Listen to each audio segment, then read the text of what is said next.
It is one of the realities of living on the border. A lot of folks here in Arizona have family in Mexico.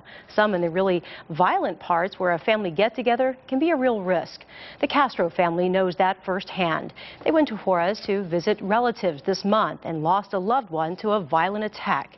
And tonight they tell 3TV it's proof anyone can be targeted. Our Stacey Delicat is here with the story of border violence hitting home. Stacey. Bev, about 15 members of a Phoenix family had traveled down to Juarez to visit relatives there last week for spring break. They say they'd read violence there had calmed down and their entire trip was peaceful and fun until the night they were getting ready to leave. People screaming, people running. I can hear the gunshots going faster and faster. And my son is in the front.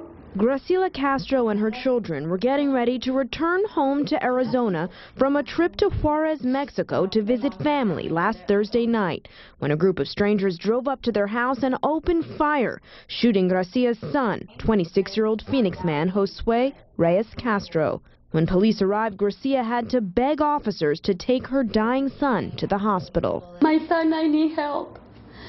And the federal say, suéltalo. He said to leave him. They told me they were taking my brother to the hospital. I'm like, they're going to help him. They're not going to let him die. They're going to give him the medical he needs, the medical attention he needs. But Josue would not make it inside the hospital. This image will never ever leave my head. I see my brother halfway hanging out of a car with his eyes rolled back to his head and blood everywhere. The cops didn't want to touch him, move him, they left him hanging. GRACILA returned from Mexico on Wednesday, her son's remains in tow. His ashes remain here.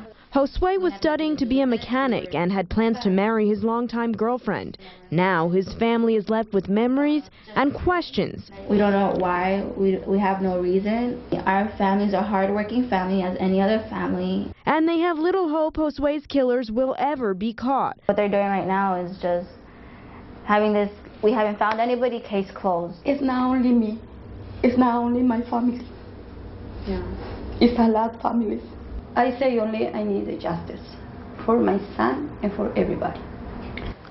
Well, another man, a neighbor of the Castro's family in Juarez, was also killed in the attack. Josue's 4-year-old cousin and his uncle were also injured in the gunfire. I'm Stacey Delicat, 3TV.